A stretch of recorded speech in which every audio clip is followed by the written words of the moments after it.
सभी धर्मों में एक चीज हम लोगों ने कॉमन देखा। जैन धर्म पढ़ रहे हैं, बौद्ध धर्म हमने पढ़ डाला, और सनातन वैदिक धर्म पढ़ डाला। इन तीनों में हम लोगों ने देखा एक चीज बहुत स्ट्रांग थी, मुक्ति। है ना? सबको चाहिए मुक्ति। लेकिन ये बात सही नहीं है।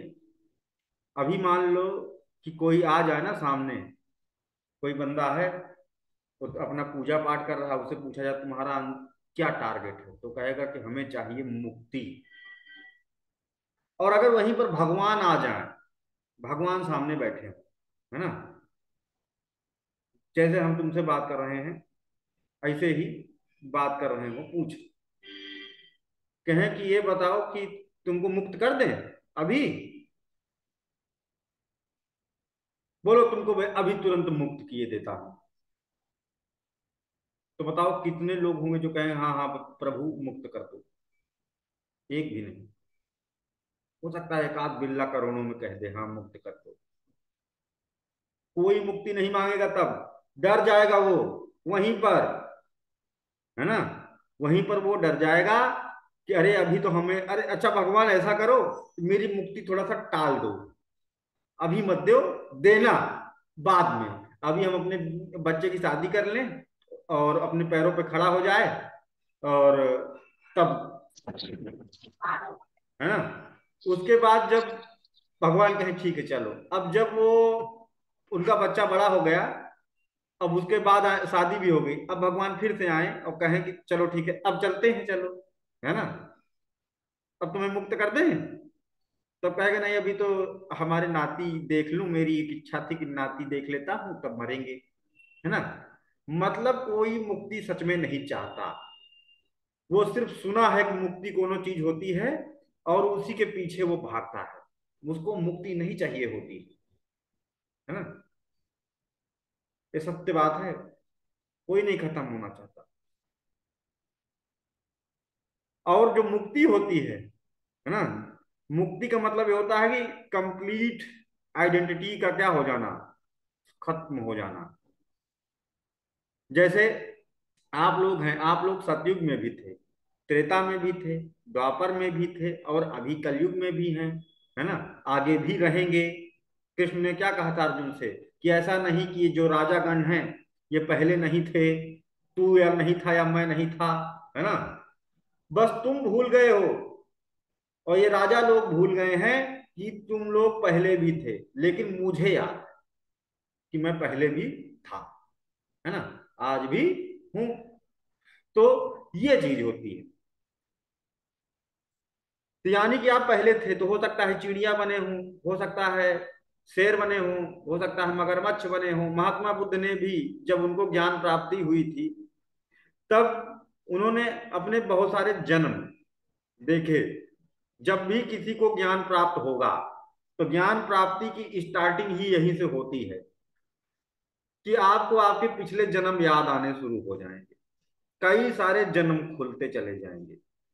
ये जरूरी है, कंपलसरी है ज्ञान प्राप्ति में। तो जितने लोगों को भी ज्ञान प्राप्त हुआ है, उनको अपने पिछले जन्म याद होते हैं। ठीक है, जिनको पहली बार ज्ञान प्राप्त होता है, ठीक है, जिनको पहली बार ज्ञान प्राप्त होता है, तो उन्हें अपने पिछले सारे जन्म क्या होते हैं, याद होते हैं, मेमोराइज। और जब, अब क्या है कि अब उनको नेक्स्ट अगर बर्थ लेना होगा तो वो इनकारनेशन होगा, और उनको पिछला याद, अब आगे याद होता चलेगा, अब उनको पता है सिस्टम, है ना। तो ये क्यों जरूरी है? जब तक आपको आपके पिछले जन्म नहीं याद होंगे तब तक मुक्ति ही, पूरा ज्ञान होना मुश्किल है, पूरा कंप्लीट नॉलेज होना मुश्किल है। क्योंकि होता क्या है कि जब हम लोग पैदा होते हैं, मान लो कि कोई बंदा है जिसने बहुत बड़ा वैज्ञानिक आविष्कार कर लिया था, है ना, और फिजिक्स में क्वांटम फिजिक्स लेवल तक उसको महारत हासिल थी। लेकिन जब उसकी डेथ हो जाती है और फिर से पैदा होता है, तो अब उसे कहां से शुरू करना होगा, कहां से स्टार्ट करेगा वो? जीरो से। फिर से एबीसीडी पढ़ेगा, फिर से उसे जो है एनसीईआरटी पढ़नी पड़ेंगी, फिर जाकर उतना ही मेहनत करना पड़ेगा, और कोई जरूर भरोसा नहीं है कि वो पूरा जितना पीछे किया था फिर से कर पाए, और फिर मर जाएगा, है ना। फिर से पैदा होगा, फिर से एबीसीडी से पढ़ेगा। तो ये तो भैया ऐसे ही करता रहेगा तो नया काम कब करेगा? अगर तुम हमेशा वही करता रहेगा जो पीछे किया है ना, उतना ही नॉलेज लेने में तुम्हें 100 जन्म लग जा रहे हैं, तो आगे तुम कब सीखोगे? इसलिए ईश्वर की जब कृपा होती, जब आत्मज्ञान खुलता है, तो पिछले जन्म पहली बार जब पता होता है ना, पहली बार जब ज्ञान प्राप्त होता है ना, एक ही बार ज्ञान प्राप्त होता है, 10 बार ज्ञान नहीं प्राप्त होता है। ज्ञान प्राप्त होने का मतलब, आत्मज्ञान होने का मतलब ये नहीं है कि अब अगली बार तुम मरोगे और तुम फिर से इनकारनेट होते हो, मान लो, या भेजे जाते हो, है ना, टू मेंटेन द बैलेंस, है अवेयरनेस को फैलाने के लिए। तो उसमें नहीं कि तुमको सब भूला होगा, तुमको सब याद होगा। अब क्या है कि तुमको अब पीछे के भी सब याद होगा, है ना। वो जरूरी है जिससे कि तुम आगे की स्टार्टिंग वहां से करो जहां तक कर चुके हो, तब जा करके महान खोजें होंगी, है ना। अगर पीछे तुम 70-80 साल लगा दिए हो किसी चीज को, और नेक्स्ट टाइम फिर से 70-80 साल लगाओगे, तो गड़बड़ है। तुम्हारी स्टार्टिंग ही 70-80 साल के अनुभव से स्टार्ट होनी चाहिए, और इस तरह से तुम न जाने कितने जन्मों में न जाने कितना क्या क्या किए होगे। अलग अलग जन्मों में, किसी जन्म में तुम राजा रहे होगे, किसी जन्म में, देखो महात्मा बुद्ध ने अपने जन्मों की कहानियां सुनाई कि जब वो हाथी थे तब क्या सीखे, जब मगरमच्छ थे तो क्या सीखे, है ना। तो अब कभी उन्होंने बताया कि वो लाला थे, है ना, एक में जन्म में मिठाई वाला थे, तो वहां पर क्या सीखे। तो बहुत सारे जन्मों की यादें हमें एक मेच्योर अनुभवी व्यक्ति बना देती हैं। हम जिस चीज को पाने के लिए मर रहे होते हैं उससे इच्छा खत्म हो जाती है। जैसे कि पैसा कमाने की बहुत सारी इच्छा होती है लोगों में, है ना, कि बहुत पैसा कमाएंगे। हमारा भी लक्ष्य है कभी मेरा बड़ा घर हो। अगर किसी का पास्ट लाइफ का अगर उसे आइडिया हो जाए, तो किसी न किसी जन्म में वो राजा रहा होगा, किसी न किसी जन्म में उसके पास इतनी गाड़ियां रही होंगी, इतना पैसा रहा होगा, और सारा सुख जो वो चाह रहा है, सारा सुख जिसको वो जीने की इच्छा रख रहा है, ऑलरेडी वो भोग चुका है। तो अब उसकी क्या हो गई इच्छा? जैसे किसी को इच्छा है कि मेरे पास 100 गाड़ियां हो, है ना, और बड़ा महल हो, और क्या लगता होगा जब ऐसा होता होगा, और उसको याद आ जाए कि पिछले 2-3 जन्म के पहले तुम जो है ऐसे ही थे, तुम्हारे पास 250 गाड़ियां थी, तुम्हारे पास 10,000 नौकर थे, और सब उसको फील आ जाए कि हाँ मैंने तो ये सब कर रखा है, और तब भी मुझे मजा नहीं आया था कुछ विशेष, है ना। तो अब क्या तुम्हारी इच्छा उन गाड़ियों को कलेक्ट करने में, उस घर को बनाने में खर्चा होगी? होगी क्या? जब तुमको आइडिया लग गया कि हम तो मजा लिए हैं, ये सब देखे हैं, कुछ नहीं, नथिंग, हमारा तो इसमें कुछ भी इंटरेस्ट भी नहीं बना था, जब पा गया था तो इंटरेस्ट भी नहीं बना था, तब क्या है, पता हो जाएगा ना कि ये सब कर चुके हैं, जो चीज करने के लिए हम प्रयासरत हैं ऑलरेडी हम कर चुके हैं। तो आपकी इच्छा वहां थमी। इस तरह से इच्छा कंप्लीट होती है ना, और इस तरह से इच्छाएं रुकती हैं, इस तरह से मन रुकता है, और तब जाकर के होती है मुक्ति, जब तुम्हें पता चलता है कि जो कुछ भी सोच रहे हैं, जो कुछ भी करना चाह रहे हैं, सब करके बैठे हैं, जो जानना था सब जान के बैठे हैं, है ना। तो फिर क्या ही बचेगा? जब कुछ नहीं बचेगा तो क्या ही करेगा, है ना। तो वो सिर्फ करेगा कुछ ग्लोबल वर्क करेगा, है ना। उसका फिर सोच बदल जाएगा, स्थिर हो जाएगा, स्वार्थी नहीं रह जाएगा, है ना। उतना जितना जरूरी होगा उतना करेगा अपने लिए बस, है ना। उसका सब ईश्वर करेगा। तो ये स्थिरता आती है, ठहराव। तो ये जैन धर्म में भी है। बौद्ध धर्म में जो कॉन्सेप्ट है, एनलाइटमेंट के बाद सारे जन्म अपने आप पता चलते हैं। जैन धर्म में फोर्सफुली भी पिछले जन्मों को जानने की विद्याएं हैं, है ना। और जो भद्रबाहु था उसने लिख भी दिया था, लेकिन उसकी पुस्तक को फिर गायब कर दिया गया, क्योंकि इससे डिसबैलेंस हो जाती धरती, है ना। भद्रबाहु जो महावीर का शिष्य हुआ था, जिसने दिगंबर जैन संप्रदाय की स्थापना की थी। जैन धर्म में बड़े ही कठोर कठोर तंत्र हैं, है ना, बहुत सारी विद्याएं हैं। तो उसने उन जैन तंत्र पर ग्रंथ लिख दिया था, जिसके बारे में ना तो मैं चर्चा करना चाहूंगा ना ही आपको लोग जाने, है ना। उनको विलुप्त कर दिया गया इस जानबूझ करके, क्योंकि गलत लोगों के हाथों में विद्याएं ना पता चल जाए, है ना। बहुत सारी विद्याएं हैं, मतलब पर काया प्रवेश, कैसे जो है अपने लाइफ को, अपने बर्थ को निर्धारित करने तक की विद्याएं हैं। जैसे तुम चाहते हो, है ना, जैसे जीवित है कोई और अब उसका इच्छा भर गया, कोई कारण है, अब वो चाहता है कि हम फिर से पैदा हों, यहाँ नहीं, इस शरीर में नहीं, कहीं और। तो ऐसी विद्याएं हैं जैन धर्म में कि आप अपने बर्थ को निर्धारित कर सकते हो, है ना, कब कहाँ कैसे, इतना तक का तंत्र है। और ये सब विद्याएं अगर कोई राक्षस व्यक्ति जान जाए, रावण टाइप का, तो वो भी अमर हो सकता है ना। और उसको ढूंढा जाना मुश्किल हो जाएगा। भाई, कोई बंदा पूरी मेमोरी के साथ कहीं जाकर के जन्म ले ले और रावण टाइप का आदमी हो, है ना, और सीक्रेटली अपना काम कर रहा हो, कितना खतरा है दुनिया के लिए, है ना। तो इसलिए ये विद्या गुप्त होनी जरूरी थी। इसलिए स्वयं भद्रबाहु ने, है ना, उस विद्या को, कि उसका दुष्प्रयोग ना हो जाए, जो कि महावीर से सीखा था, छुपा दिया। विलुप्त हो, मतलब विलुप्त नहीं हुई, रहस्य बन गई, अज्ञात, छुप गई। हाँ विकास बोलो। सर इसका प्रमाण है सर कोई? प्रमाण कोई नहीं है अभी सामने, है ना, और प्रमाण होंगे भी तो ढूंढा जाना मुश्किल है ना। अगर कोई प्रमाण होंगे, वो विद्या अब नहीं है। ढूंढा जाना मुश्किल है। कोई चीख के बताएगा थोड़ी, ये तो मूर्ख लोग करते हैं, है ना। तो कुल मिलाकर के ये है, पीछे के अभी देखने की विद्याएं हैं। और साइंस भी अब खोज कर रहा है कि सम्मोहन विद्या से हम पिछले जन्म में देख सकते हैं। इसका प्रूफ तो मैं किसी को भी दिखा सकता हूँ। मैंने न जाने कितने लोगों को पास्ट लाइफ में ले गया हूँ उनका ट्रीटमेंट करने के लिए। मेरे पास लोग आते हैं थेरेपी के लिए। और जैसे फोबिया है तो किसी तो बहुत इजी चीज है, कोई बहुत बड़ी चीज नहीं है ना।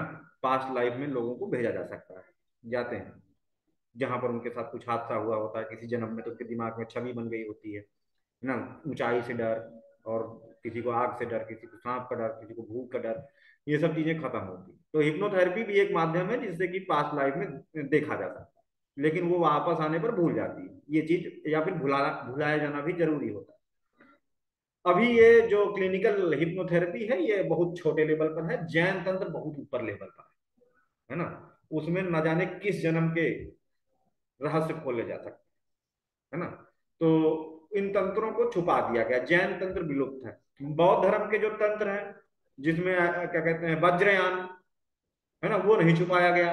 और वही बौद्ध धर्म के जो मूल कॉन्सेप्ट था, तंत्र मंत्र हम बौद्ध धर्म में नहीं था, यही चीज समझ लो। जैन धर्म में, सनातन वैदिक धर्म में तंत्र विद्या भरी हुई है, कूट कूट करके भरी हुई है तंत्र विद्या। लेकिन बौद्ध धर्म इन्हीं सब चीजों से दूर कर रहा था। बौद्ध धर्म का कॉन्सेप्ट था कि तंत्र से दूर रहेंगे, सरल जीवन जिएंगे, मर जाएंगे, है ना, आत्मज्ञान पर फोकस करेंगे। लेकिन होता क्या था कि धीरे धीरे जब महात्मा बुद्ध चले गए, तो जैन धर्म फिर से ऊपर जाने लगा, सनातन वैदिक धर्म फिर ऊपर जाने लगा। गोरखनाथ जैसे महान शक्तियां आ गई जिन्होंने साबर तंत्र पैदा कर दिया, जिससे कि और तेजी से सब लोग अपनाने लगे। तो बौद्ध धर्म नीचे जाने लगा, क्योंकि लोगों को चाहिए होता है क्या, चमत्कार। लोगों को, हमने क्या बोले कि लोगों को मुक्ति नहीं चाहिए। लोग अगर आएगा भिखारियों की तरह, अगर पता चल जाए कि हाँ ये भगवान बैठा, तो वहां पर लोग, वहां पर मुक्ति मांगने नहीं आएगा भगवान से। भगवान के पास आके कहेगा भगवान हमारा बच्चा नहीं हो रहा, है ना, भगवान हमको बीमारी है, भगवान हमको ये है, भगवान हमको वो है, भगवान हमको नौकरी नहीं लग रहा है ना, ये सब दिक्कतें बताएगा। ठीक है, तो इसी वजह से भगवान गायब हो जाएगा, है ना, क्योंकि स्वार्थी लोगों का भीड़ खड़ा हो जाएगा। भगवान को जीने नहीं देगा, है ना। तो इस कारण से भगवान विलुप्त रहता है। ठीक है। तो ये भिखारियों की फौज वहां आकर के क्या मांगते, तो तंत्र क्या करता है, तंत्र विद्या है, तंत्र का मतलब एक सिस्टम, है ना, जैसे मशीनरी, है ना। तो वो मशीन क्या करती है, आपका काम कर देती है, आपकी इच्छाओं को पूर्ण करने का तरीका होता है। तो इस वजह से लोग तंत्र की ओर आकृष्ट होते हैं। और फिर क्या हुआ कि भीड़ बढ़ती चली गई। तो अब था कि बौद्ध धर्म को बचाना होगा तो इसमें भी लाना होगा चमत्कार। जिस चीज को मना किया था बुद्ध ने, चमत्कारों से दूर, चमत्कार को डिनाई किया, नहीं होता, है ना। तंत्र विद्या कुछ नहीं होता, मतलब उससे दूर रहो, क्योंकि तुम इससे मुक्त नहीं हो पाओगे। तो वहां पर क्या हुआ भैया कि तंत्र विद्या फिर आ गई। बताइए कौन सा तंत्र आया बौद्ध धर्म में जो बौद्ध धर्म के विनाश का कारण बना। बौद्ध धर्म के विनाश का कारण भी यही था। बताइए जल्दी से, याद है कि सब भूल ही गए। हम्म। क्यों भाई, कुछ याद है? सर वज्रयान। हाँ, वज्रयान। वज्रयान तंत्र आ गया, इसमें वज्र पुरुष होता है। वज्र पुरुष को पैदा किया जाता है, और वो वज्र पुरुष की साधना करके, और वज्र पुरुष को किसी को मारने के लिए भेज दो, वज्र पुरुष को पेपर आउट करने के लिए भेज दो, वज्र पुरुष से बोलो काम करवा लो, है ना। ये लोग, जैसे कि वैदिक धर्म में छाया पुरुष नाम का तंत्र है, सेम वही है। तो यानी कि ये लोग फिर नाम वाम बदल करके पाली भाषा में तंत्र लिखना शुरू कर दिए, और ताकि बौद्ध धर्म को बचाया जा सके।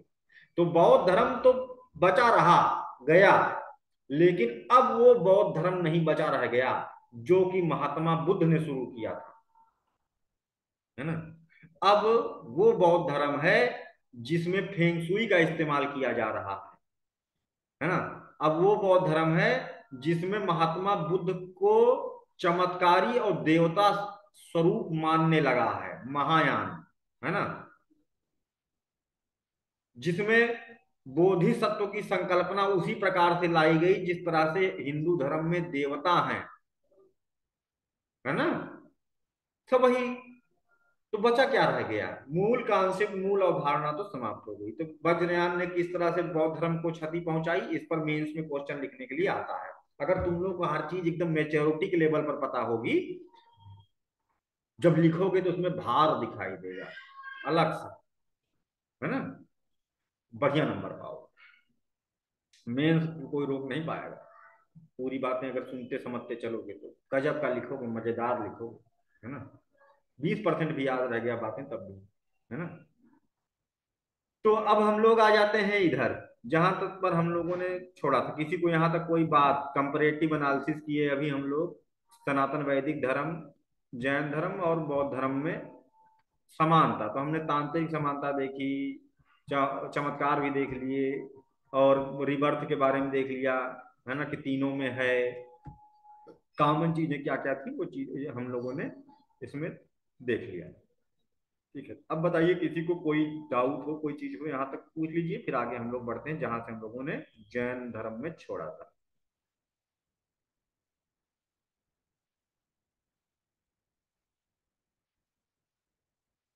हाँ विकास, तुम्हें कुछ कहना था?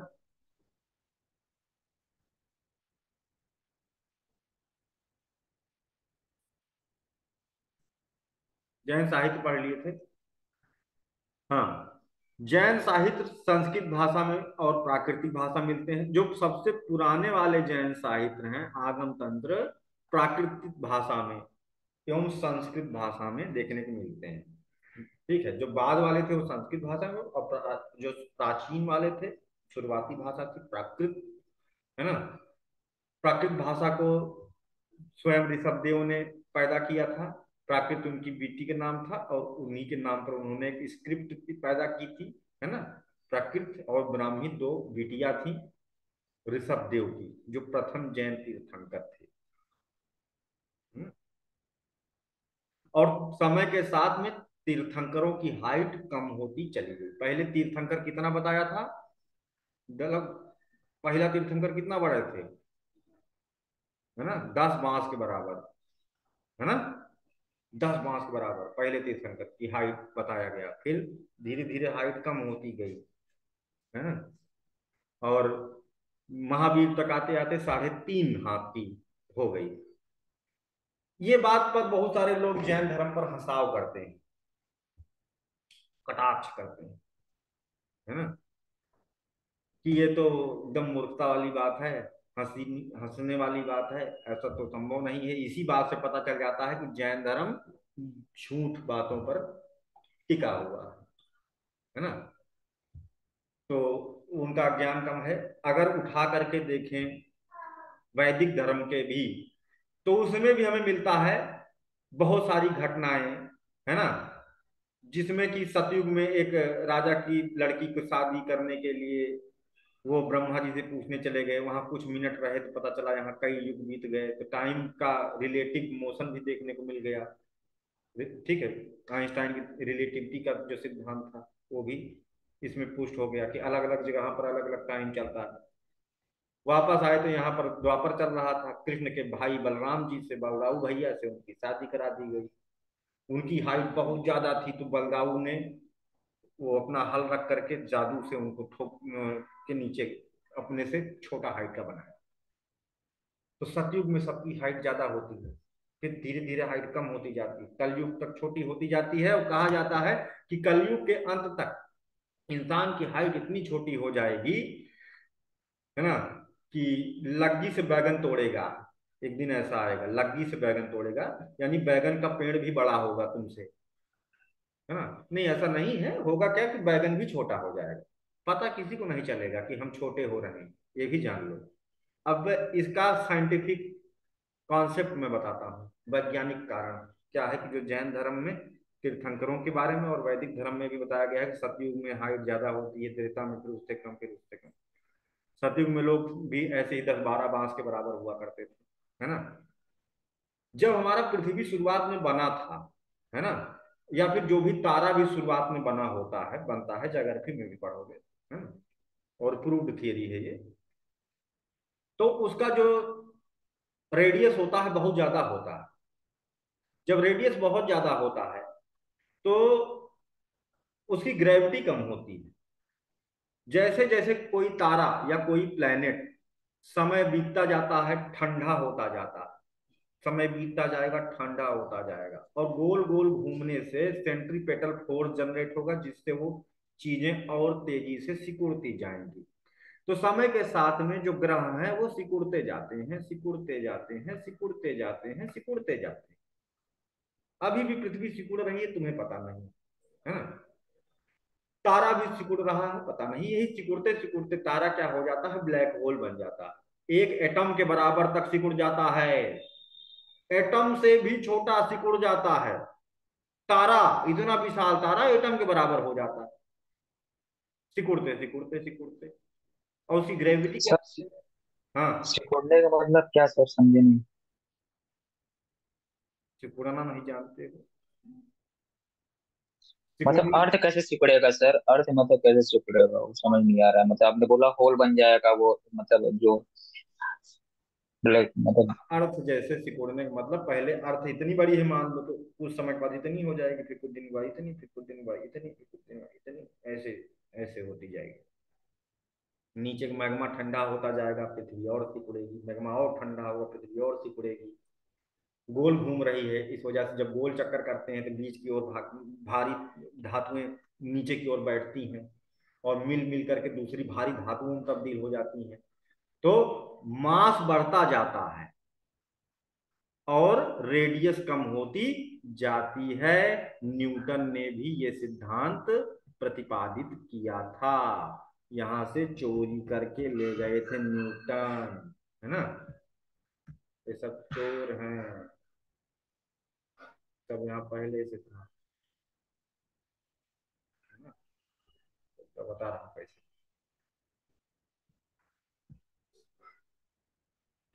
जैसे ये एक तारा है या ग्रह है, पृथ्वी मान लो, है ना, इसके नीचे क्या है, गरम गरम मैग्मा चैम्बर है, हीट एक्सपैंड करके रखती है। जैसे जैसे ये ठंडा होता जाएगा वैसे वैसे क्या है, ये छोटी होती जाएगी। और जब कोई चीज गोल घूमती है तो अंदर की ओर एक सेंट्रीपेटल अभिकेंद्री बल कार्य करता है, जिससे भारी धातुएं नीचे की ओर बैठती हैं। तो वो क्या होगा, वो भी सिकुड़न पैदा करेंगी। भारी धातुएं बनती जाएंगी, हल्की धातुएं मिल मिल करके भारी धातुएं बनती जाएंगी, है ना।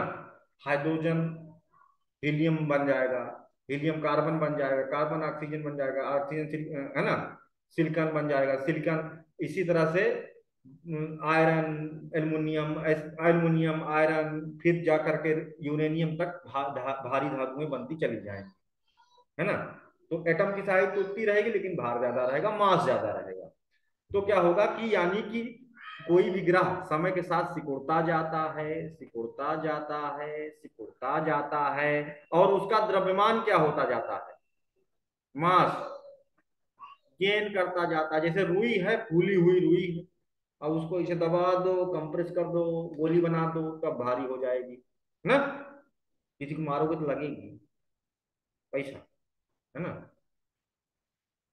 तो अब इसका फार्मूला है ना, जो चेंज हो जाएगी, मान लो जी डैश, ग्रेविटी बदलेगी, डिपेंड करती किस पे, जी यूनिवर्सल ग्रेविटेशनल कांस्टेंट, यमी मतलब अर्थ का मास, आर स्क्वायर, यानी कि अर्थ की ग्रेविटी समय के साथ बदलती जाएगी। वो समय देखने के लिए एक एक सभ्यता नहीं रहेगी।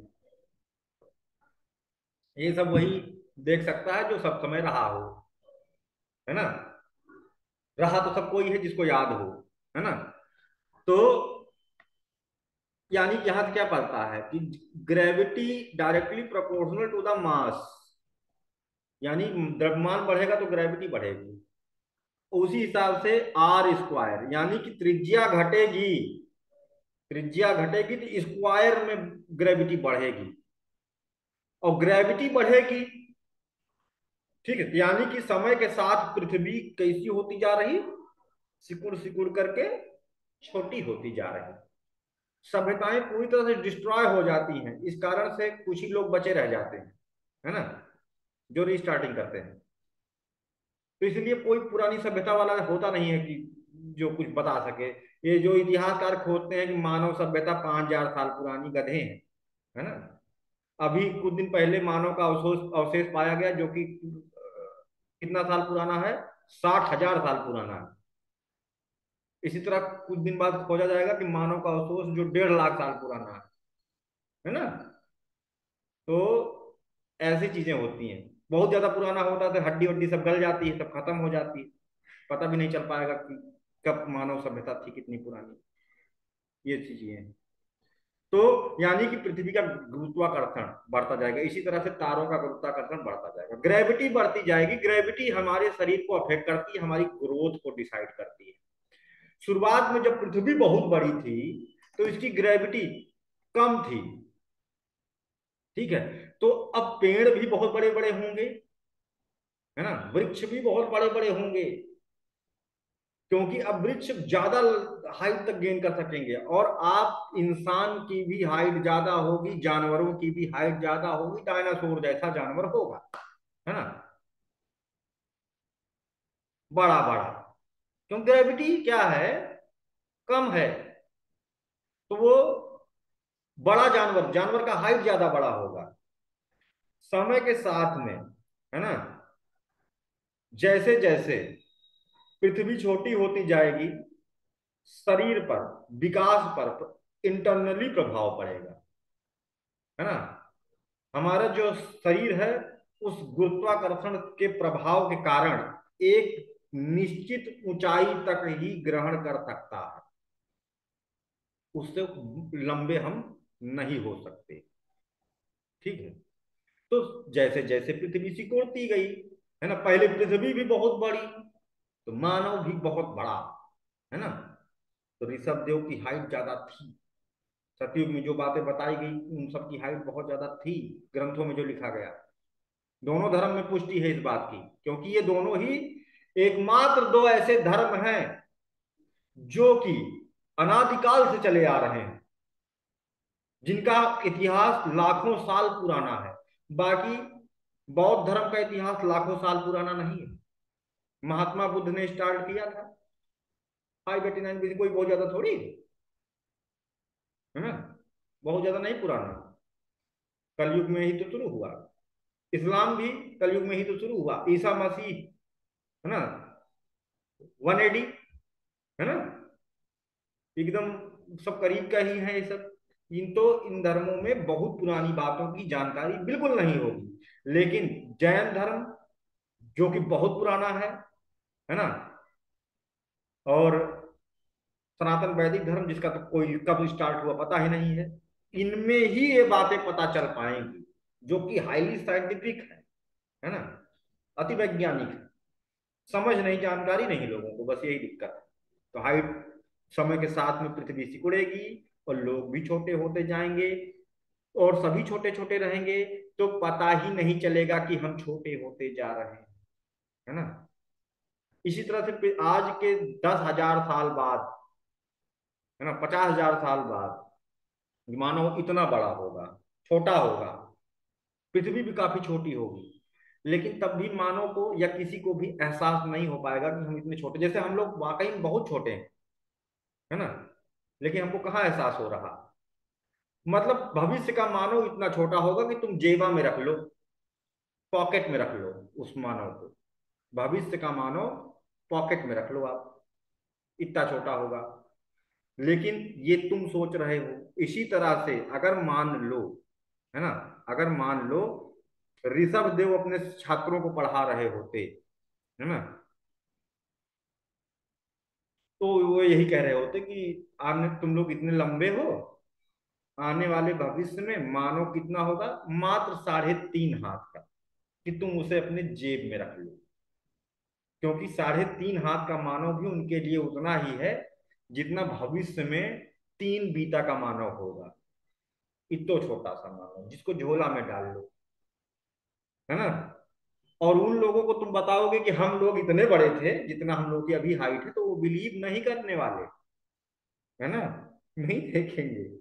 देखा ही नहीं है, सभ्यता ही नहीं है, और हड्डी भी हम सबकी गल चुकी होगी, मिट्टी में मिल चुकी होगी। तो कौन कोई अमर जीवी हो तो बतावे, है ना।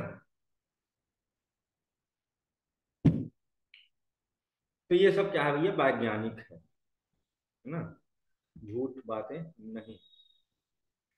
इन ग्रंथों से इन सब चीजों की पुष्टि होती है, पता चलता है। आगे देखते हैं। हाँ, एक चीज और इम्पोर्टेंट है।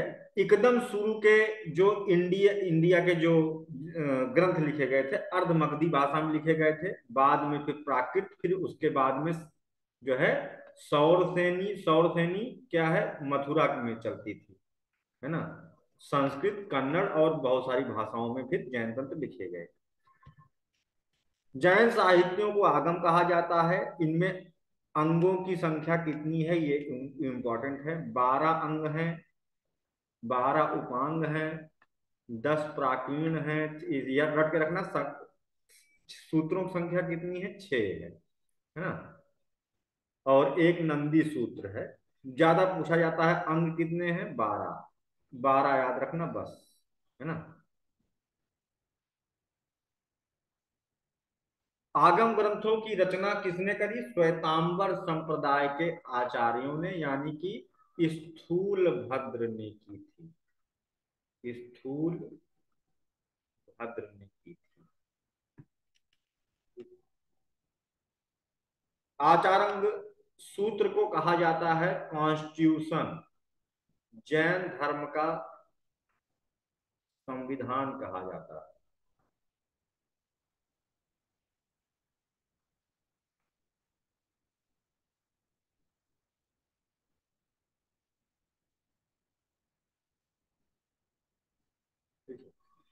इसमें जो जैन भिक्षु होते हैं, मॉन्क्स, उनके लिए नियम कानून है। बौद्ध धर्म का कौन सा है भाई बताइए, पीछे बताया गया है। कॉन्स्टिट्यूशन ऑफ बौद्धिज्म किसे कहा जाता है, Acharya Sutra known as the constitution. Tripitaka. Tripitaka नहीं है। त्रिपिटक में से कौन सा पिटक, विनय पिटक। विनय। सर विनय पिटक। हाँ, विनय पिटक। विनय पिटक को कहा जाता है। भगवती सूत्र, ठीक है, में महावीर के जीवन, है ना, याद रखना महावीर की जीवनी किसमें है, भगवती सूत्र में। ये हिंदू धर्म का ग्रंथ है। यानी कि धर्म कुछ अलग है ये नहीं, जैन धर्म भी इंद्र को पूजता है। इंद्र किसके प्रधान देवता हैं, हिंदू धर्म के। जैन धर्म के सबसे प्रधान देवता हैं इंद्र।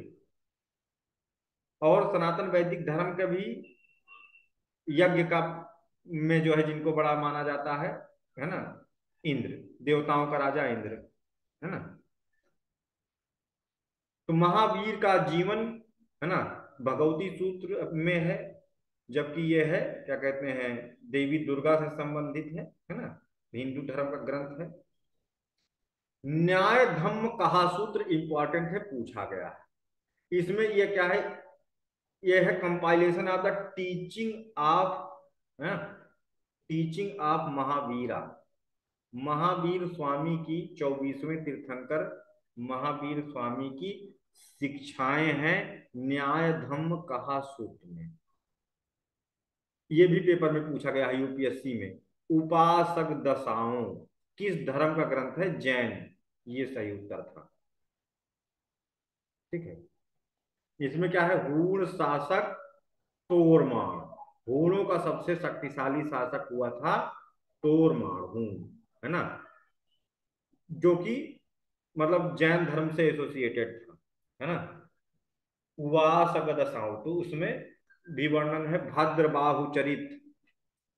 इसमें भद्रबाहु की जीवनी है, जो कि महावीर के शिष्य थे, दिगंबर जैन संप्रदाय के संस्थापक थे। इन्होंने चंद्रगुप्त मौर्य को, मौर्य सम्राट के जो पहले शासक थे, उनको अपना शिष्य बना लिया। और उनको शिष्य बनाने के बाद में ले जाकर के श्रवण वेल गोला ले जाकर के संथारा करवा करके उनको कैवल्य दिलवा दिया, मतलब कि राम नाम सत्य हो गया उनका, है ना। खाना पानी छोड़ के चल बसे सम्राट चंद्रगुप्त मौर्य, है ना। गुरु बदल दिए थे ना, पहले वाले थे, कौन थे गुरु पहले, कौटिल्य। कौटिल्य थे। भद्रबाहु ने, ये देखो, कल्प सूत्र किस भाषा में लिखा था, ये कई बार पूछा गया है, वेरी इंपॉर्टेंट है ना। संस्कृत भाषा में लिखा गया। इसमें जैन तीर्थंकरों की जीवनी है, ठीक है, जो ऋषभ देव से लेकर के महावीर स्वामी तक, है ना, जो जैन तीर्थंकर थे उनकी इसमें जीवनी है। इसको ध्यान रखना, कल्प सूत्र में क्या है। भगवती सूत्र में महावीर, ये तो बता ही चुके, है ना। और एक खास बात, भगवती सूत्र में 16 महाजनपदों के बारे में हिस्ट्री भी मिलती है, तो ऑप्शन बी बना देगा, ठीक है। अब यहाँ पर जिन धर्म के तीर्थंकर के नाम है सीक्वेंस से, उनके सिंबल, तो जिनके सिंबल पेपर में पूछे गए हैं उनका नाम बता दे रहे हैं। ऋषभ देव का नाम ही ऋषभ है, वृषभ, है ना। वृषभ क्या होता है, बैल, है ना। विमलनाथ का तो पूछा नहीं गया है, मिलान करने के लिए आ जाता है, इधर जैन तीर्थंकर उधर उनका सिंबल, मिलान करो। और हाँ, एक क्वेश्चन पूछा गया था कि निम्नलिखित में से किस जैन तीर्थंकर का चिन्ह अश्व था, घोड़ा। तो संभवनाथ थे, संभवनाथ थे, संभवनाथ का घोड़ा था चिन्ह, है ना। तो इसको ऐसे याद रखो, ऋषभ देव का तो याद ही रहेगा, नाम में ही वृषभ ऋषभ, है ना। संभवनाथ जो पूछे गए हैं, है ना, इनका याद रखना सिंबल ऐसे। अजित नाथ भी मिलान में आए थे, हाथी, है ना, गज। तो अजित, हाथी को कोई हरा नहीं सकता, अजित मतलब जो पराजित ना हो, तो अजित नाथ का हाथी था। घोड़ा, बिना घोड़ा यात्रा संभव नहीं हो पाती थी पहले, जब पहले गाड़ियां नहीं थी तो घोड़े से ही यात्रा संभव हो पाती थी। ये भी पूछे गए हैं। धर्मनाथ, है ना, धर्मनाथ, देवता धर्म के संरक्षक हैं, देवताओं के राजा इंद्र हैं। तो धर्मनाथ का सिंबल था वज्र। ठीक है, वज्र। और स्वास्तिक पूछा गया था, किसका सिंबल था? सुपार्श्वनाथ का। ठीक है, सुपार्श्व, सुपार्श्वनाथ का सिंबल था स्वास्तिक। देखो ऐसे याद नहीं होगा, यही विद्या अपनानी पड़ेगी। ठीक है, सुपार्श्वनाथ भी पूछे गए हैं, इनका चिन्ह था स्वास्तिक। ऐसे होता स्वास्तिक ना, ऐसे। तो इस स्वास्तिक में निकले हैं चार ठो पार्श्व, है ना। तो सुपार्श्व, स्वास्तिक, है ना, ऐसे। चंद्र प्रभु का पूछबे नहीं करेगा, है ना। और बीच में नहीं पूछा गया है। हाँ, सांप किसका है? ठीक है, सांप किसका चिन्ह था? एक मिनट, ये होंगे 23वें वाले नीचे। पारस, पार्श्वनाथ। हाँ ये 23वें होंगे, इनको ऊपर करो। 23वें थे पार्श्वनाथ, है ना। इनका था सर्प, ये भी पूछे गए हैं।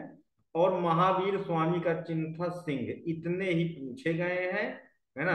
बाकी अगर तुम लोगों की किस्मत खराब हो ज्यादा तो दूसरा कुछ पूछ लेगा, तो पूछ ले, है ना। मल्लीनाथ का मटका, है ना, कलश।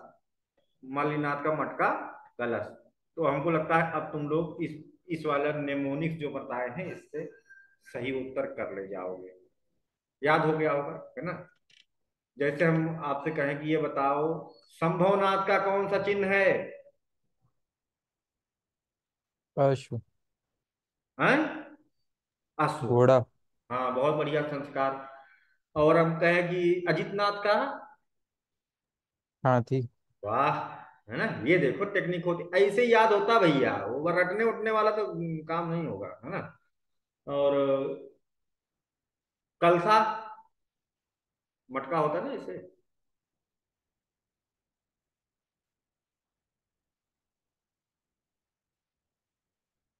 कलसा क्या होता है? कल। मल्ली मटका। हाँ, मल्ली, कल। हाँ मल्लीनाथ। पार्श्वनाथ का क्या होगा? सर्प। महावीर का? सर्प। हाँ। तो इस तरह से हम लोगों ने मेन मेन जो पूछे गए हैं उनके सिंबल भी याद कर लिए। आगे बढ़ते हैं। जैन धर्म के सिद्धांत, है ना, दार्शनिक सिद्धांत, फिलोसफिकल जो बातें कही गई हैं उसमें क्या है? चार बातें मेन है जैन धर्म में। कर्मवाद, है ना, काम करना होगा, तपस्या करनी होगी, तब मुक्ति मिलेगी, बैठे बैठाए मुक्ति नहीं मिलने वाली। आत्मवाद है, आत्मज्ञान की बात सभी धर्मों में कॉमन है, इसको ध्यान रखना। इन तीन धर्मों में तो कॉमन है ना। जैन धर्म, बौद्ध धर्म, वैदिक धर्म। आत्मज्ञान की बात तीनों में है ना। शंकराचार्य लेके आए थे आत्मज्ञान, आत्मवाद की बात, है ना, अहम ब्रह्मास्मि, है ना। तो उसमें बात यही पर है, ब्रह्म को जानना यानी आत्मा को जानना। निर्वाण मतलब मुक्ति, कि फिर कभी पैदा ना होना, कंप्लीट आइडेंटिटी का समाप्त हो जाना, निर्वाण, है ना। पुनर्जन्म क्या होता है? बार बार जन्म होना। तो ये चीजें इसमें जैन धर्म में है। पूछा जाता है क्या ये है कि नहीं? हाँ है ना। अगला है व्यवहारिक सिद्धांत जो जीवन में अपनाने के लिए है। पीछे ऊपर वाली पिछली क्लास में बताया गया था, पांच महाव्रत हैं, है ना। पांच, सत्य, अहिंसा, अस्तेय, अपरिग्रह, है ना, ये बताया गया था। और अणुव्रत पांच बताए गए थे, पांच अणुव्रत, पांच महाव्रत, ये आपको पीछे क्लास में बताए गए थे। वो सामाजिक सिद्धांत, ठीक है, नारी स्वातंत्र्य, है ना, नारी स्वातंत्र्य, है ना, आचार, नग्नता और पाप। देखो ये चीज थी थोड़ा सा, है ना, कि नारी जो थी शुरुआत में, जब जैन धर्म में 23वें तीर्थंकर के आने के पहले तक नारी को माना जाता था कि नारी को एडमिट नहीं किया जाएगा जैन धर्म में। ठीक है, नारी को पाप का बीज माना जाता था, है ना। नारी को अशुद्ध मानते थे कि नारी को इस जन्म में मुक्ति नहीं मिल सकती, ना ही ज्ञान हो सकता है। पता नहीं कैसे ये गड़बड़ जी था थोड़ा सा, है ना। नारी को स्वतंत्रता नहीं। बाद में सामाजिक चेंजेज हुए। 23वें तीर्थंकर भी अथराइज्ड पर्सन है। जैसे सुप्रीम कोर्ट का जज कोई कुछ कह गया हो, नया सुप्रीम कोर्ट जज कुछ कह दे तो मान जाएगा कि हाँ उसने किया। नारी को अलाउ कर दिया था, कपड़ा पहनना अलाउ कर दिया था पार्श्वनाथ में, तो उनके मानने वाले श्वेतांबर, ठीक है। नग्न रहना, एकदम कपड़ा नहीं पहनना। तो 23वें तीर्थंकर जो आए थे, है ना, वो जो है वही कहे कि नहीं भाई एकदम नंगे मत रहो। क्योंकि जैन धर्म में मानते हैं कि अगर आप कपड़ा पहनते हो तो भगवान को अगर कपड़ा सही लगता तो आपको कपड़ा पहना के काहे नहीं पैदा किए हैं। भगवान जैसे पैदा किया, है ना, वैसे रहो, है ना। तो समाज में थोड़ा सा लेकिन उनको देख के लोग असहज होते थे। तो पार्श्वनाथ ने कहा ठीक है तुम बेशरम हो, मान लो तुम्हें इस चीजों से ऊपर उठ चुके हो, शर्म वरम से, तुम अपने आप को शरीर नहीं मानते हो। यहाँ पर बात क्या है कि जो जीना होता है, कैवल्य ज्ञान प्राप्त होने के पहले एक स्थिति होती जीना, है ना, जिसे कहते हैं कैवल्य जीना। निर्वाण के पहले जीवित कोई व्यक्ति ज्ञान प्राप्त कर लिया है, मरा नहीं अभी, है ना, तो उसे कहते हैं कैवल्य जीना। तो जो कैवल्य जीना है वो ऐसी अवस्था में है कि ना तो उसे भूख लगती है, ना ही प्यास लगती है ना।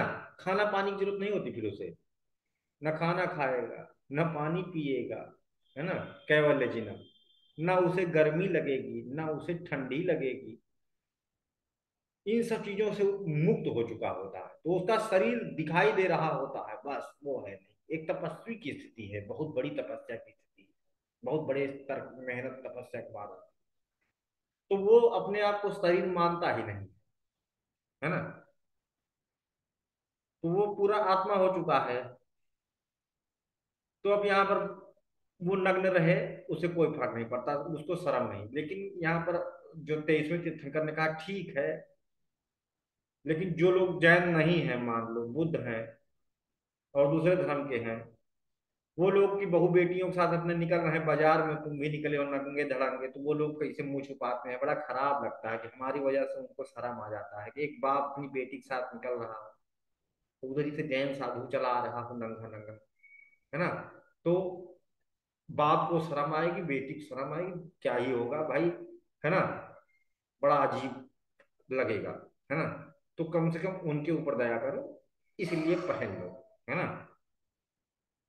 तो इन्होंने कहा कि कपड़ा पहन लो 23वें तीर्थंकर ने, ठीक है। पाप की जड़ को बताया पुद्गल। पुद्गल है, पुद्गल होता है वस्तु सामग्री की इच्छा रखना, है ना। पुद्गल है जो चीजें, भौतिक चीजों को कहा गया है पुद्गल। भौतिक वस्तुएं, इनका आवश्यकता से अधिक संग्रहण करना कर्म बंधन में बांधता है, पाप है ना, जो आपको पुनर्जन्म के चक्र में फंसाता है। उनमें से ये भी एक पाप है। इसी तरह से असत्य बोलना पाप है, चोरी करना पाप है। 18 पाप बताए गए हैं। तो जैन धर्म में कुल पापों की संख्या कितनी है? 18। बड़े कम पाप हैं, मेन मेन वाले होंगे, है ना। 18 तरह के पाप जैन धर्म में बताए गए हैं। आगे बढ़ते हैं। जैन संगीतियां ये भी पूछी जाती हैं, बड़ी इंपॉर्टेंट हैं भाई, है ना। जैसे बौद्ध संगीतियां हम लोग पढ़े थे 6, तो जैन संगीतियां भी हम लोग पढ़ना है, लेकिन ये 6 नहीं है, है ना। जैन संगीतियां 6 नहीं है,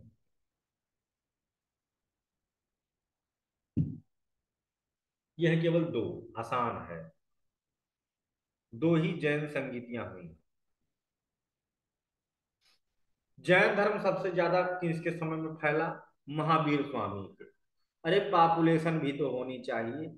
जब ऋषभ देव थे तो पूरी धरती की पॉपुलेशन कुल रही होगी, है ना, तो कुछ 10 लाख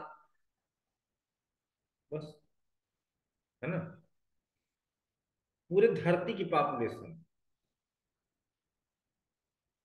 और धरती भी एक ही थी, अभी तो टूट टूट करके सब अलग अलग हो गए, पहले सब जुड़े हुए थे, अमेरिका, यूरोप सब जुड़े हुए थे, है ना, बाद में टूट टूट के अलग हुए। पॉपुलेशन बहुत कम, एकदम छोटा थोड़ा थोड़ा। तो ज्यादा पॉपुलेशन हुई महावीर स्वामी के समय में, है ना, कलयुगी पीरियड में हुए थे। तो जैन धर्म के फॉलोअर सबसे ज्यादा महावीर स्वामी, मतलब फॉलोवर्स की बात करेंगे तो सबसे ज्यादा फॉलोवर्स नंबर्स में पारसनाथ के थे, इसको ध्यान रखना। अगर कहा जाए कि फॉलोवर्स की संख्या सबसे ज्यादा किस में थी, इनकी थी, है ना, पार्श्वनाथ के। और उन्हीं के बाद जो नियम उन्होंने बना दिया था उससे जैन धर्म आगे बढ़ना शुरू हुआ, उसका एडवांटेज महावीर स्वामी को मिला था, है ना, जितना वो किए उसके आगे वो किए। तो महावीर स्वामी के समय बहुत ज्यादा लोग हो गए थे, ठीक है, जैन धर्म के अनुयायी। लेकिन उसमें आधे लोग जो थे पार्श्वनाथ के अनुयायी थे। लेकिन टोटल जोड़ दोगे तो महावीर स्वामी के समय जैन धर्म के लोग ज्यादा थे, उसमें आधा पार्श्वनाथ के थे, आधा ज्यादा पार्श्वनाथ के थे, और 30% महावीर स्वामी के थे। लेकिन दोनों जोड़ दोगे तो 100% ज्यादा था पहले के सभी चीजों से। महावीर स्वामी के समय जैन लोग ज्यादा थे। अब अगला प्रश्न बनता है यूपीएससी में कि महावीर स्वामी के समय, है ना, कौन कौन थे भारत में शासन करने वाले अलग अलग महाजनपदों में राजा, समकालिक रूलर कौन थे? तो हर्यंक वंश यानी बिहार में बैठ करके जो शासन करते थे, फाउंडर थे बिंबिसार, हर्यंक वंश के संस्थापक।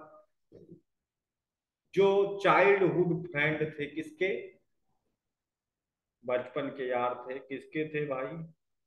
गौतम बुद्ध के। गौतम बुद्ध के, बहुत बढ़िया।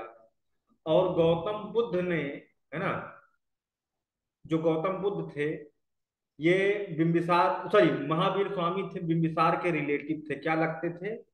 साले लगते थे, ठीक है, साले लग, महावीर स्वामी साले लगते थे बिंबिसार के। यूपीएससी का क्वेश्चन रहा है, ठीक है। चंड प्रद्योत ये अवंती का यानी एमपी में शासन चलता था, बड़े ही खतरनाक था, ठीक है। चंड प्रद्योत की बिंबिसार से दोस्ती थी, क्योंकि चंड प्रद्योत जब बीमार हुआ था तो बिंबिसार ज्वाइंटिस हो गया था। ये पेपर में पूछा गया कौन सी बीमारी से पीड़ित था, पीलिया हो गया था, है ना, और उस समय पीलिया लाइलाज बीमारी था। तो बिंबिसार के पास एक राज वैद्य था जीवक, जीवक को जड़ी बूटी लेकर के भेजा था और चंड प्रद्योत ठीक हो गया था। तो चंड प्रद्योत और बिंबिसार की बहुत अच्छी दोस्ती थी। अजात शत्रु बिंबिसार का पुत्र था, जिसने अपने ही पापा को उन्हीं के बर्थडे के दिन मार डाला था, और वो जो है अपना राजा बन गया था हर्यंक वंश का, मगध का रूलर अगला अजात शत्रु। तो चंड प्रद्योत ने अजात शत्रु के ऊपर आक्रमण कर दिया था कि तूने हिम्मत कैसे हुई मेरे दोस्त को मारा, है ना। फिर अजात शत्रु को भी इनके पुत्र उदयन ने मार डाला, है ना। दधिवाहन और चेटक, है ना, लिच्छवी के शासक थे, जो कि महावीर स्वामी के समय के थे। चेटक की जो पुत्री थी, है ना, चेलना, ठीक है, चेटक की पुत्री चेलना का शादी बिंबिसार से हुआ था, बिंबिसार से हुआ था। चेटक की बहन त्रिशला, ठीक है, महारानी त्रिशला, महावीर कोई गरीब आदमी थोड़ी न थे, है ना, सोने के बर्तन में खाने वाले लोग थे, ठीक है, बाद में बन गए थे बाबा, है ना। त्रिशला, ये कौन थी? महावीर की मम्मी। अब रिश्ता निकालोगे तो क्या निकलेगा? चेटक की बहन त्रिशला महावीर की मम्मी। चेलना की त्रिशला लगेंगी क्या? बुआ है। तो यानी चेलना के फुफेरे भाई हुए महावीर। बिंबिसार की शादी हुई चेलना से, तो बुआ का लड़का क्या लगेगा? साला। यूपीएससी के क्वेश्चन रहा ऐसा। ठीक है। फिर बाद में महावीर की तो मृत्यु हो गई थी। महावीर के शिष्य थे भद्रबाहु, वो तीर्थंकर नहीं थे। तीर्थंकर केवल 24 ही होंगे बस। तो भद्रबाहु थे, उनका अपना सिस्टम चला। चंद्रगुप्त मौर्य को जैन धर्म में कन्वर्ट किया। चंद्रगुप्त मौर्य के बाद में जो शासक हुए, है ना, बिंदुसार, इनके बेटे बिंदुसार के पुत्र सम्राट अशोक, जो कि बौद्ध धर्म को अपनाए थे। सम्राट अशोक का नाती था जिसका नाम था संप्रति मौर्य, ये भी पेपर में पूछा गया है।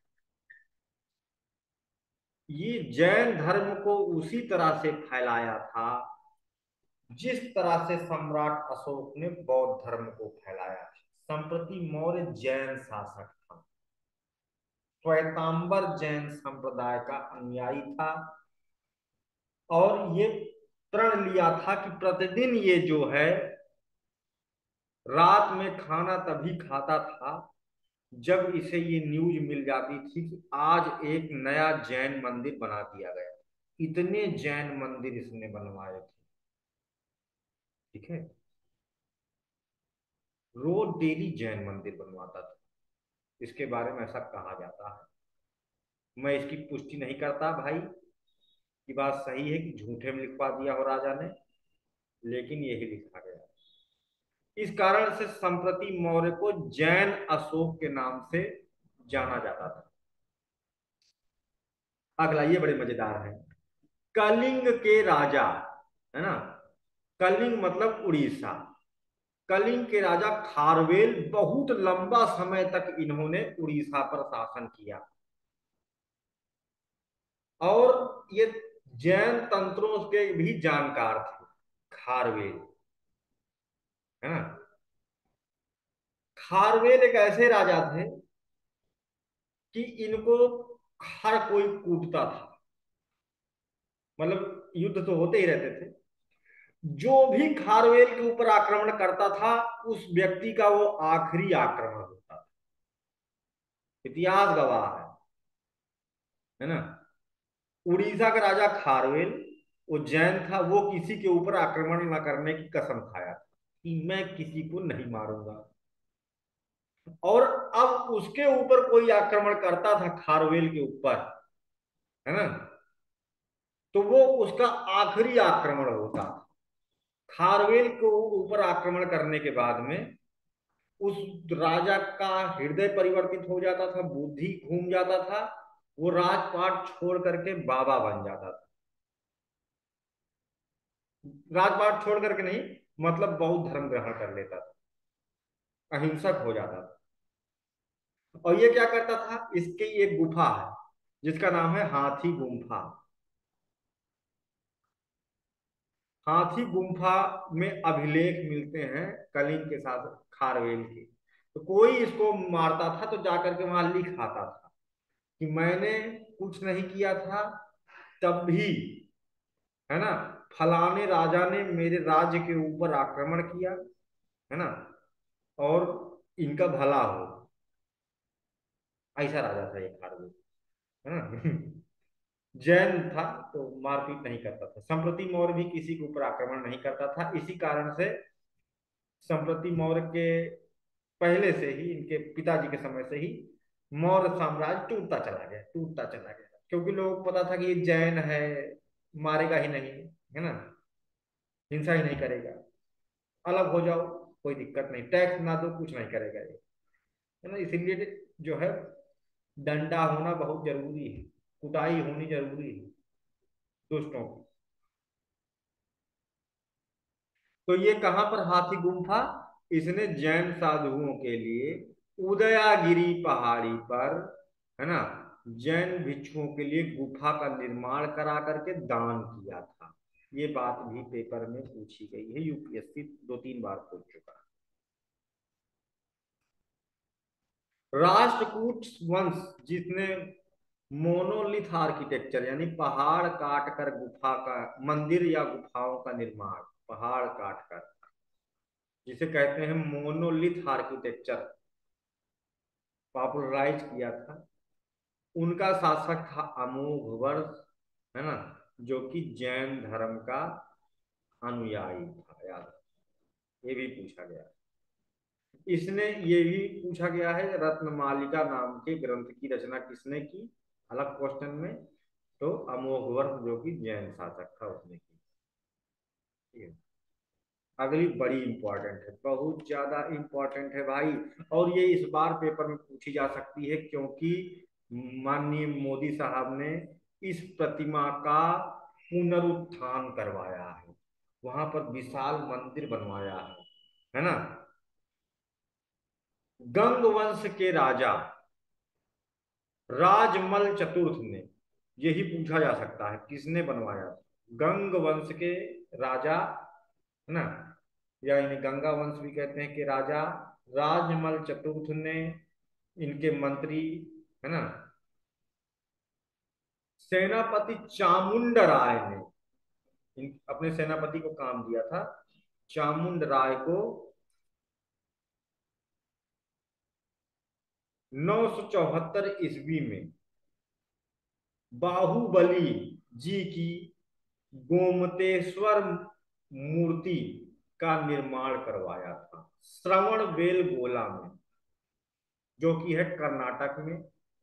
ये वही जगह है जहां पर इन्होंने देह त्याग किया था अपने गुरु जी के साथ में। क्या नाम इनका? चंद्रगुप्त मौर्य। चंद्रगुप्त मौर्य। बाहुबली कौन थे? जिनकी मूर्ति मोदी जी ने बनवाई है, करंट अफेयर में है भाई, इस समय चर्चा का बहुत तगड़ा विषय है, बाहुबली पूछे जा सकते हैं।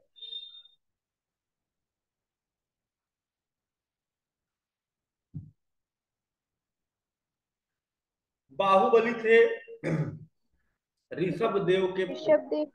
हाँ, ऋषभ देव के पुत्र थे बाहुबली। ऋषभ देव के दो पुत्र थे बड़े वाले, 100 थे वैसे, और दो पुत्रियां थी, लेकिन जो मेन थे जिनका इतिहास में नाम है, ज्यादा पेपर पूछे जाते हैं, वही दो के याद रखना, भरत और बाहुबली। भरत बड़े पुत्र थे, बाहुबली छोटे पुत्र थे। जब संन्यास ले लिया था ऋषभ देव ने, तो उन्होंने अपना पूरा राज्य, है ना, उनको भरत को सौंप दिया था। तो भरत राज कर रहे थे, भरत राजा थे, चक्रवर्ती सम्राट हुए। और जैन लोग मानते हैं कि जो हमारे देश का नाम भारत पड़ा है, इन्हीं भरत के नाम पर पड़ा है, जबकि सनातन वैदिक धर्म में माना जाता है किसके नाम पर पड़ा है, ये लोग मानते हैं सनातन वैदिक धर्म में किसके नाम पर पड़ा? राम के भाई भरत।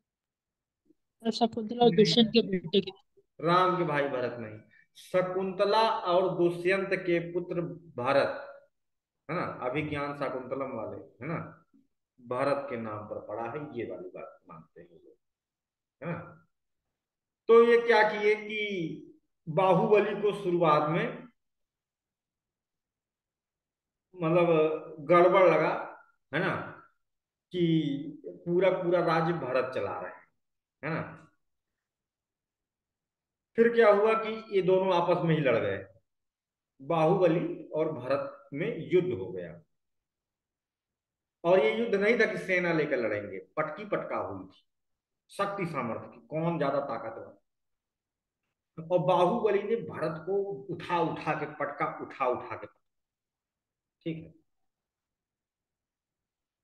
बाहुबली, ये बात हुई थी कि जो जीतेगा वो राजा, शक्ति सामर्थ्य की बात थी कि तुम योग्य हो ज्यादा, हम तुमसे ज्यादा योग्य हैं राजा बनने के, तुम गलत बनाए गए हो, पापा पूछो कर देते हैं, है ना। क्योंकि ये दोनों के जन्म में मात्र 2 मिनट का अंतर था। जुड़वा जुड़वा हो तो फिर वहां पर बात थोड़ी सी होती है। तो बाहुबली ने उठा उठा करके भरत को पटका, भरत हार गए। तो बाहुबली उस तरह से बन गए राजा, लेकिन बाहुबली राजा नहीं बने। इन्होंने कहा देखो, मैं यहाँ पर ये दिखा रहा हूं कि मैं सामर्थ्यवान था, नहीं लोग कहेंगे किसी काम का नहीं था, मुझे राजपाट नहीं चाहिए। अब मैं तुम्हें राजा बना रहा हूं, अब मैं पूरा राज्य जीत गए, है ना, शर्त के अनुसार। भरत हार गए, तो उसमें जीतने वाले को पूरा राज्य मिलना था, बाहुबली को पूरा राज्य मिलना था, लेकिन बाहुबली राज्य नहीं लिए। इन्होंने कहा मैं तुम्हें दिखा रहा था कि मैं हूं, है ना, लेकिन मुझे नहीं चाहिए, तुम बनो राजा। ठीक है। और अब ये क्या करते हैं, पूरा सब कुछ छोड़ करके चले जाते हैं साउथ इंडिया, जहां पर भरत का राज नहीं था। ठीक है, कर्नाटक चले जाते हैं। ठीक है। और वहां पर श्रवण बेल गोला पे वो 12 वर्ष तक एक पांव पर खड़े होकर के, है ना, और पांव पर ही नहीं, पांव के अंगूठे पर खड़े होकर के 12 वर्ष उन्होंने क्या करी, तपस्या करी। इतनी लंबी तपस्या की कि इनके ऊपर पूरा बेल बेल बेल ने पूरा बॉडी ढक लिया था। लग जैसे पेड़ को बेल घेर लेती है, उस तरह से इनको बेल ने चारों तरफ से घेर रखा था, चेहरा नहीं दिखाई दे रहा था। इस कारण से इस जगह को श्रवण बेल, एक एक मिनट बच्चों, आ रहे हैं।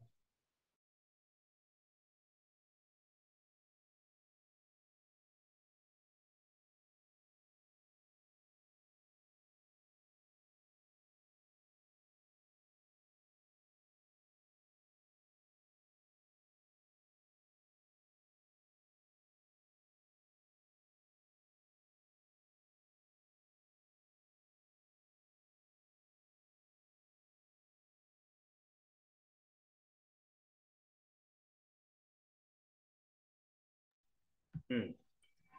तो हुआ क्या भाई, 12 वर्षों तक, जब इनकी 12 वर्ष के बाद जब इनकी आंख खुली, तो देखते हैं कि वो जगह तीर्थ स्थल बन चुकी थी। क्योंकि कोई बंदा एक पैर पर खड़ा होकर के, है ना, तपस्या कर रहा हो, बिना खाए पिए, जिन बन गए थे, जिना, कैवल्य जिना। तो हर कोई समझ जाएगा कि भाई कोई नॉर्मल आदमी तो है नहीं, कोई पहुंचा हुआ सिद्ध है। तो तीर्थ स्थल बन गया था वो जगह, लोग दर्शन करने आते थे। और जब इनकी आंख खुली, तो सब लोग वहां पहुंचे, इनके चरण छुए, इनकी लता पत्र हटाई गई, है ना। और उसके बाद इनको दुग्ध से नहलाया गया। इनके शरीर में पूरा काई लगा हुआ था, सबने दुग्ध से इन्हें नहलाया, है ना, साफ हुए। तो मस्तक से दूध टहलाया गया। तो इस कारण से प्रत्येक 12 वर्ष में यहां पर क्या किया जाता है, महामस्तकाभिषेक, मतलब मूर्ति के ऊपर से दूध डाला जाता है, उसी घटना को मेमोराइज करके, है ना, महामस्तकाभिषेक किया जाता है, जिसे रुद्राभिषेक होता है। उसी तरह से जैन धर्म में महामस्तकाभिषेक जैन तीर्थंकरों की मूर्तियों पर दुग्ध, दूध ना हो तो पानी डाल करके भी कर लेते हैं लोग, है ना, किया जाता है।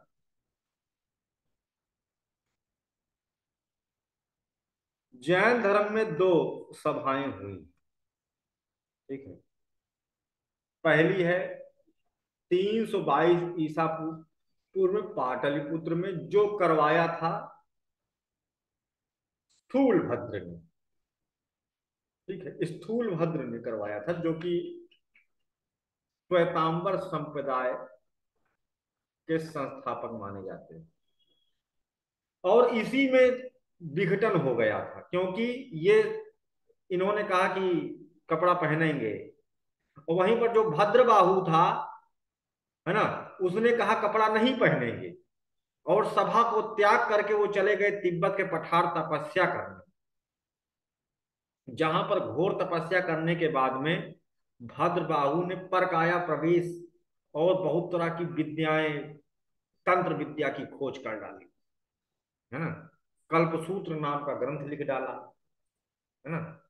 उसने क्या नाम है, भद्रबाहु ने, यहां से गुस्सा चला गया तपस्या करने, जाओ उस स्थूल भट्ट में जो करना हो करो, हमसे मतलब नहीं, जा रहे हैं छोड़, है ना। और कुछ गुप्त तंत्र लिखे जिन्हें छुपाया गया। लेकिन फिर उसके साथ में भद्रबाहु के जो चेला लोग थे, जो भद्रबाहु के समर्थन थे कि नहीं, हम तो महावीर स्वामी की बातों को मानेंगे, कपड़ा नहीं पहनेंगे, मूल शिक्षा, नारी का प्रवेश नहीं होगा, है ना, ये वाली बात, उसी पे अटके रह गए। तो दो भाग में टूट गया। इस सभा में, है ना, श्वेतांबर संप्रदाय के द्वारा समझ लो एक तरह से आयोजित की गई, दिगंबर वाले छोड़ दिए थे, मीटिंगें नहीं किए, है ना, वो अलग हो गए, उनको उनके साथ चले गए, है ना, स्थूलभद्र के साथ। तो दिगंबर संप्रदाय और श्वेतांबर में टूट गया। इसी में 12 अंग लिखे गए, आगम तंत्र जिन्हें कहा जाता है ना, आगम सूत्र जिन्हें कहा जाता है।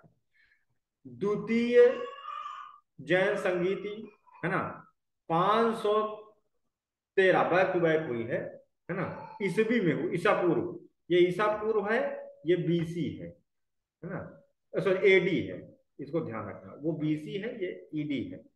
उसमें हुई थी, कहाँ, बल्लभी गुजरात में हुई थी, और इसके अध्यक्ष पेपर में पूछे जा चुके, दोनों ही पेपर में पूछी जा चुकी है, छोड़ कोई नहीं सकते हैं जितना बताया जा रहा है।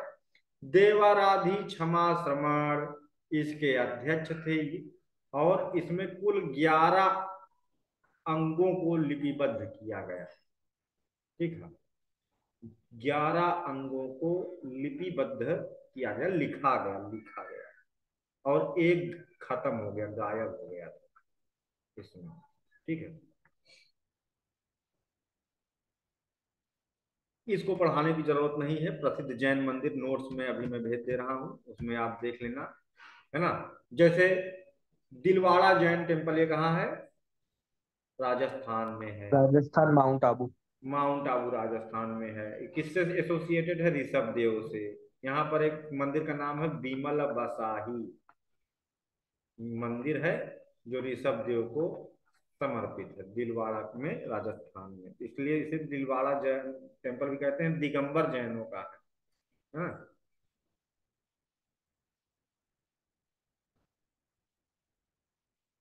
ये सब जो नाम दिए हैं कुछ इंपॉर्टेंट है ना।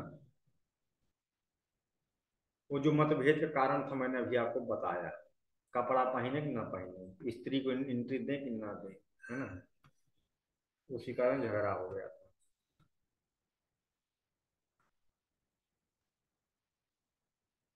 ये इस पर हम डिटेल लेक्चर कर पाएंगे, इस स्लाइड से काम नहीं बनेगा, है ना। कल हम लोगों का कल हमारे लोगों की क्लास होगी, छुट्टी नहीं होगी, क्योंकि इधर थोड़ा सा क्लास नहीं ले पाए थे, तो सिलेबस पीछे हुआ है ना। कल हम लोग फिर से पढ़ेंगे और खत्म कर देंगे जैन धर्म का, ठीक है। तो इसलिए कल हम टेस्ट नहीं लेंगे, क्लास लेंगे, ठीक। तो अभी हम लोग आज यहाँ तक रखते हैं, इसमें डिटेल्ड बातें पढ़ेंगे, मेंस में लिखने के लिए आता है ना। श्वेतांबर और दिगंबर जैन संप्रदाय में मान्यताओं में क्या विभेद है, क्या अंतर है, इन चीजों को पढ़ेंगे, है ना। कल हम लोगों का जैनिज्म खत्म हो जाएगा, और जो रिलीजन पार्ट है एंशियंट हिस्ट्री का एक बड़ा धर्म वाला भाग, इसी के साथ वो खत्म हो जाएगा, ठीक है। फिर तीनों का मिक्स्ड टेस्ट, है ना, लिया जाएगा अगले हफ्ते, ठीक। चलिए, किसी सर इसकी रिकॉर्डिंग ऐप पर नहीं मिलती है। अभी अभी अभी डाल दे रहे हैं, अभी तुरंत डाल दे रहा हूँ, उसी एप्लीकेशन पे मिल जाएगी, ठीक है। Okay sir. Sir Ravindra sir जो है सर वो मॉडर्न हिस्ट्री पढ़ाएंगे। देखा जाएगा। है ना? कैसा लगा था? एक मिनट पॉज कर दूं।